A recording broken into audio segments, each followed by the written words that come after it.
Hi everyone, so we're back with the Lemonade War. We just read chapter 5, so bonus chapter for this week. You're going to read 2 chapters, chapter 5 and right now chapter 6. So we just left off reading that Jesse and Evan made a bet about who could get $100 first in the lemonade stand. So I don't know about you, but I have my thoughts on who I think would win. But I wonder what you're thinking. So we are going to read the next chapter. Chapter 6, Underselling. Underselling, pricing the same goods for less than the competition. Jesse knew that Evan was up to something. First of all, there were all those phone calls last night, at least 10 of them.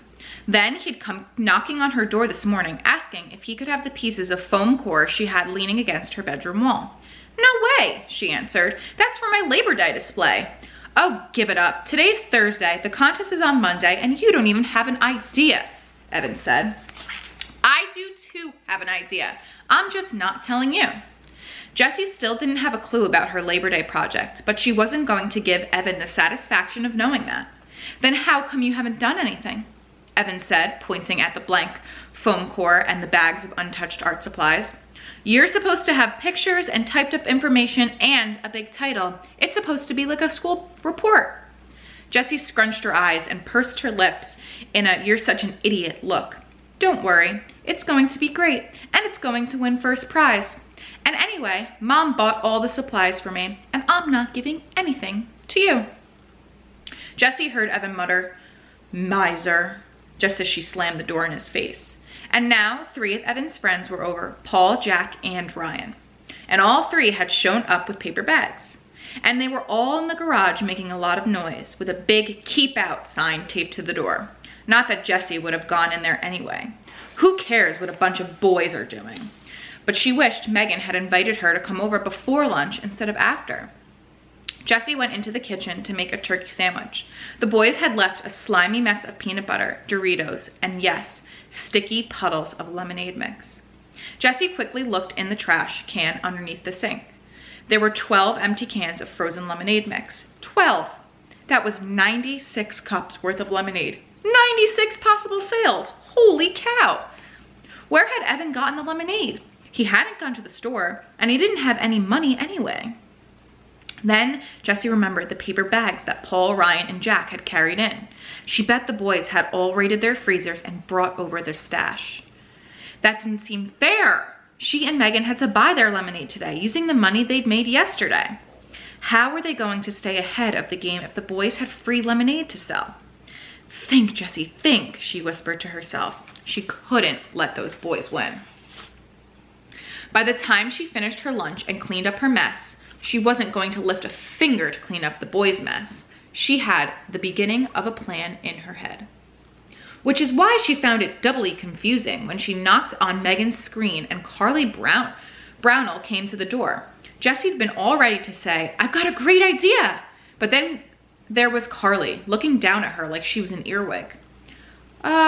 Is Megan home?" asked Jessie. Carly didn't open the screen door as she looked left and right behind Jessie. "Where's Evan?" "Huh?" said Jessie. Megan came running down the stairs carrying bottles of nail polish. "Oh, hi, Jessie," she said, opening the door. She poked her head out and looked around.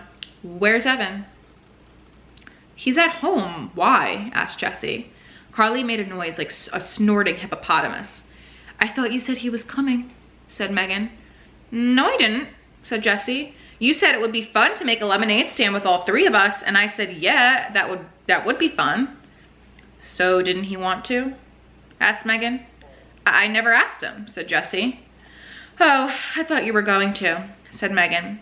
"Then you should have said, 'Hey, Jessie, ask Evan if he wants to make a lemonade stand tomorrow.' And then I would have asked him." This was exactly what drove Jessie crazy about girls. They always said things halfway and then expected you to get the other half. And Jessie never got the other half. Carly gave Megan a look. Jessie wasn't positive what the look meant, but she was pretty sure it wasn't a nice one. That was the other thing that Jessie hated about girls. They were always giving looks that contained all kinds of strange and complicated messages. Last year in 2nd grade, there had been 4 girls who were always exchanging looks with one another. Becky Baker, L'Oreal's son, Andrea Hennessy, and Eileen Garrett. Jessie watched them and knew that Evan was right. They talked without words. They used their eyes to pass secret messages. She also knew they didn't like her, but only because Evan had finally explained it to her over Christmas vacation. Jessie was surprised when he told her this. They laughed so much. How could they be mean? They were the 4 who started the club, the Wild Hot Jelly Beans Club, or as they called it, the WHJ Club. Becky was president, and she was always telling the others what to do. They made signs and paper buttons and membership cards. The teacher, Mrs. Soren, didn't usually allow clubs in the classroom, but she made an exception, telling the girls, "I'll let you wear your buttons in class, but only if you let all the other kids join, if they want to." By the end of the day, every kid in class was wearing a WHJ button, even Jessie, who'd never belonged to a club before. It had seemed like Becky was being so nice to her. "That should have been your first clue," Evan told Jessie later. Becky made extra buttons for Jessie and even helped tape them all over her shirt. And she made a special membership card for her and even a WH sign that she helped Jessie glue into her writer's workshop folder. Jessie remembered all the girls laughing and Jessie laughing too. And all those strange looks that Becky and L'Oreal and Andrea and Eileen kept flashing back and forth like secret notes passed in class that Jessie could never read. The very next day, Mrs. Soren collected all the buttons, gathered up all the membership cards, and even replaced Jessie's writer's workshop folder. "No clubs in the classroom," she said. "I made a bad choice by allowing it, even for one day." On the playground, Jessie went up to Becky. "Why is she breaking up the club?" she asked. Becky gave her a sour look. She'd been grumpy all morning. "Don't you get it, you dummy? WHJ doesn't stand for Wild Hot Jelly Beans. We just said that to Mrs. Soren. It stands for We Hate Jessie. It's the We Hate Jessie Club, and everyone in class is a member." Jessie stared at Becky. Why did they hate her? What had she ever done to them? It didn't make sense. And then L'Oreal, Andrea, and Eileen had laughed, and even Becky had managed a smirky grin. "Jerks," Evan said later when Jessie told him the whole story. "They've got rocks for brains, but Jess, you gotta be on the lookout for girls like that." Standing in Megan's front hall, Jessie stared at Carly. Something inside told her Carly was a girl like that. "Look," said Jessie, "it doesn't matter. Evan can't come over, he's busy, and we've got to get going on our lemonade stand. I've got a great idea." "We don't want to do a lemonade stand," said Carly. Jessie looked at Megan. "It's just that..." Megan fiddled with the bottles of nail polish in her hand the same way she'd fiddled with her band bracelets the day before. "It's kind of hot, and we did the lemonade thing already, and now Carly is over, so, you know." "You said you wanted to," said Jessie. "And I thought you liked me," she added in her head. She felt her lower lip tremble. "Not now," she shouted inside. "Don't you be a big baby." Megan stood there saying nothing, fiddling with the bottles. Then she turned to Carly. "Oh, come on, Carly, it'll be fun. We made a ton of money yesterday, and it was really fun." Carly crossed her arms, tightened her lips, and raised one eyebrow. It was amazing how high she could raise that eyebrow. Jessie had never seen an eyebrow go that high. "Oh, come on, Carly," Megan said again. Carly didn't move a muscle. "Well, then I guess..." Megan's voice trailed off. She clicked one bottle of nail polish against another so that it made a tapping sound that filled the long silence. "I guess me and Jessie will do the lemonade stand alone then." Carly dropped her eyebrow and her arms. "Whatever," she said as she walked out the door. Spend the day babysitting if you want." The screen door slammed, followed by a huge buckle of silence. "Whatever," said Megan, imitating Carly's voice. Jessie laughed, even though she was still stinging from the babysitting remark. "Thanks for doing the lemonade stand with me," she said. "Are you kidding?" said Megan. "She's such a stuck-up jerk. I didn't even invite her over. She just rode by, and when I said that you and Evan might be coming over, she just walked into the house." "Are all the girls in 4th grade like her?" asked Jessie. She tried to sound casual. "Some are, some aren't," said Megan. She sat down on the stairs and opened a bottle of sky blue nail polish. With quick, expert strokes, she started painting her toenails. "Hey, that's right. You're going to be in our class this year. That's so weird, jumping a grade." "A lot of people skip a grade," said Jessie. "Really? I've never met one before. Here, do your toes green, and then we'll be coordinated. Jessie ended up getting more nail polish on her toes than on her toenails, but by the time they were done, Jessie had explained her plan for the day, value added. She said, pulling 10 bright ideas to light up your sales from the back pocket of her shorts. She turned to bright idea number 2 and pointed with her finger. Value added, something extra, such as a special feature or attractive packaging, added by a company to a product that makes the product more desirable in the marketplace.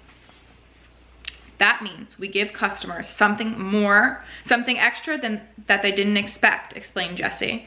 I mean, anyone can go home and mix up their own batch of lemonade, right? So if we want them to buy from us, we've got to give them something extra. We add value. Great, said Megan. What are we going to add? Well, how about chips and maybe pretzels? Everyone likes chips and pretzels. We'll just have a bowl on the table, and anyone who buys lemonade can have some free snacks. So we're adding value, snacks. Yeah, except Jessie had stayed up late last night reading her mom's booklet. You know what we're really adding? Fun. That's the one thing people can't get all by themselves. It looks like we're selling lemonade and snacks, but really we're selling fun, and everyone wants fun. Wow, said Megan. That's really smart. It'll be like a party. Who doesn't like a party? Jessie nodded her head.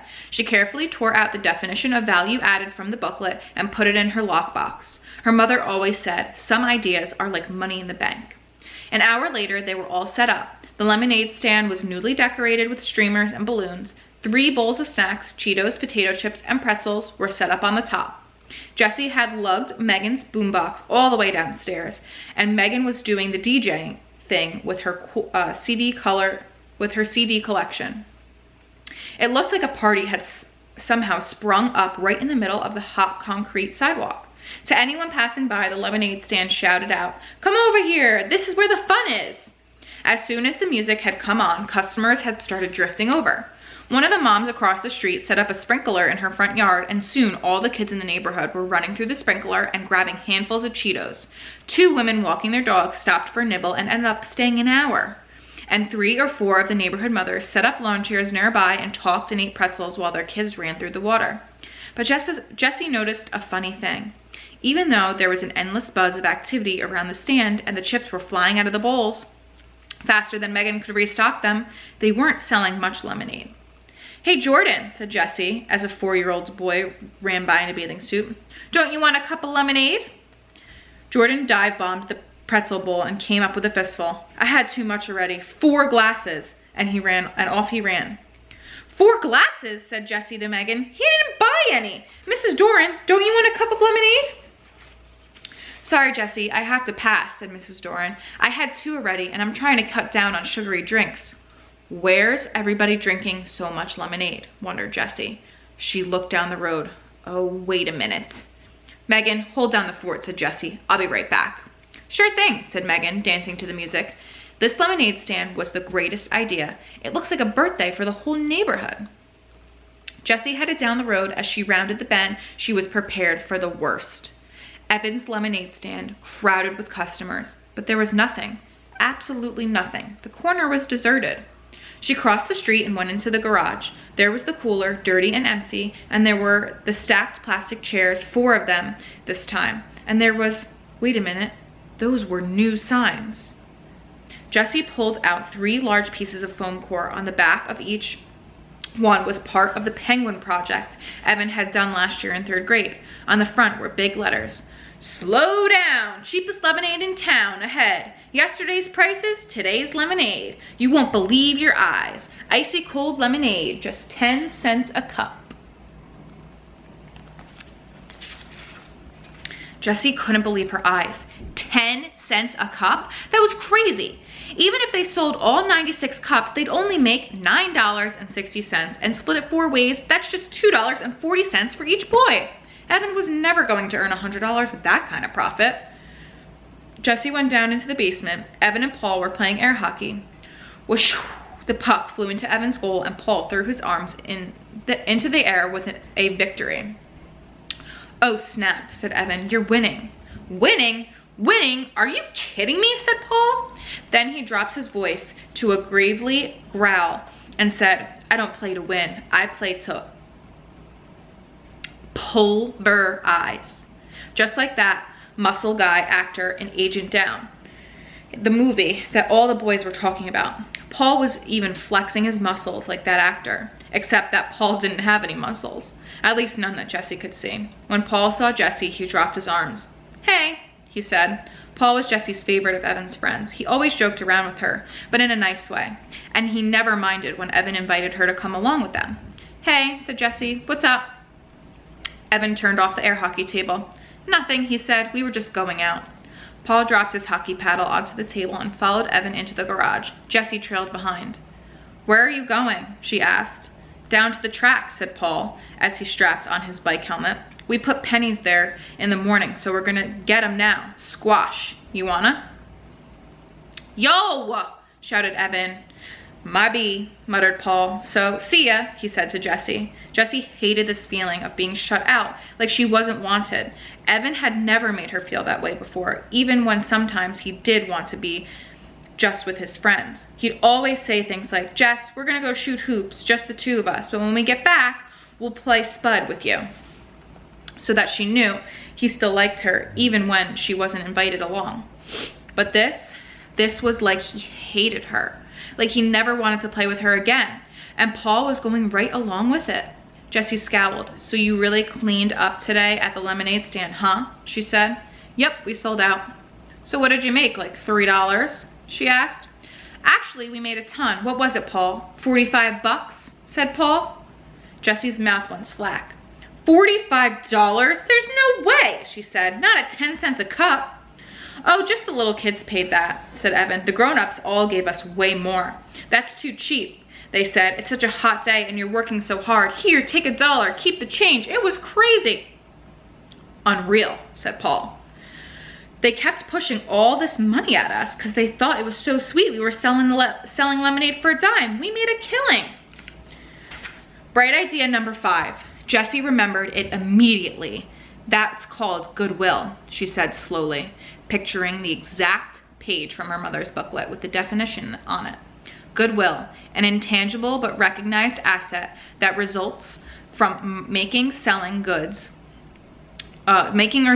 products, having good relationships with your customers and supplies, and being well regarded in the community. "It's when you do something nice in a business and it ends up paying you back with money," she sighed.